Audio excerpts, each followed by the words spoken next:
Hi friends, welcome to Vasu YouTube channel. ఒకసారి morning బ్రేక్ఫాస్ట్కి ఈజీగా అయిపోయే ఉప్మా చట్నీని ఇలా ట్రై చేసి చూడండి. ఆ ప్రాసెస్ ఎలానో ఇప్పుడు వీడియోలో చూద్దాం. ఫస్ట్ ఉప్మాలోకి చట్నీ ప్రిపేర్ చేసుకుందాం. స్టవ్ వెలిగించి ఒక గిన్నె పెట్టుకొని అందులో కొంచెం నూనె పోసుకోండి. నూనె పోసుకొని పల్లీలు పచ్చికాయలు మంచి నూనెలో వేపుకోండి.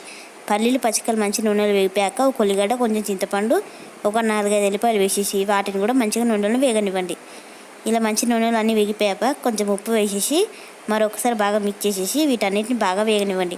ఇలా మంచిగా అన్నీ వేగిపోయాక ఇప్పుడు స్టవ్ ఆఫ్ చేసేసి కొద్దిగా చల్లారాక వీటిని మిక్సీ పట్టుకోవాలి. అంతలోపు మనము ఉప్మాని ప్రిపేర్ చేసుకుందాం. ఫస్ట్ స్టవ్ వెలిగించి ఒక గిన్నె పెట్టుకొని అందులో ఒక 2 పాలు నూనె పోసుకొని కొంచెం జీలకర్ర, కొంచెం ఆవాలు వేసుకోవాలి. జీలకర్ర వల్ల ఇలా వేగుతున్నాం కానీ కొంచెం కరివేపాకు వేసుకోవాలి. కరివేపాకు వేయగానే ఒక చెంచా శనగపప్పు వేసుకోవాలి. శనగపప్పుని నూనెలో మంచిగా వేగనివ్వాలి. శనగపప్పు ఇలా నూనెలో మంచిగా వేగుతున్నాం కానీ ఇప్పుడు మనం ఒక గ్లాస్ నీళ్ళు పోసుకోవాలి. నీళ్ళలో కొంచెము ఒక సగం చెంచా ఉప్పు వేసుకోవాలి. ఇప్పుడు వీటిని మంచిగా మరగనివ్వాలి. ఇలా నీళ్ళు మంచిగా మరుగుతుండగానే ఒక సగం గ్లాస్ రవ్వ వేసుకోవాలి.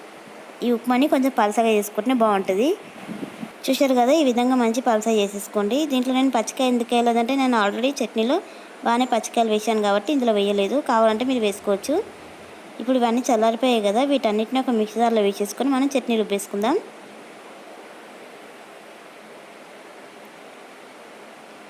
చూసారు కదా, చట్నీని కూడా రుబ్బేసుకొని ఒక కట్టలో సర్వ్ చేసేసుకొని కొంచెం పోపు చేసేసుకోవాలి. ఇప్పుడు మనం వీటిని ఉప్మాలో వేసుకొని తింటే చాలా టేస్ట్ బాగుంటుంది. ఒకసారి మీరు కూడా ఇలా ట్రై చేసి చూడండి. మార్నింగ్ బ్రేక్ఫాస్ట్కి ఈజీగా అయిపోతుంది. ట్రై చేశాక ఎలా కుదిరిందో నాకు కామెంట్ చేయండి. అలాగే నా రెసిపీ నచ్చితే ప్లీజ్ లైక్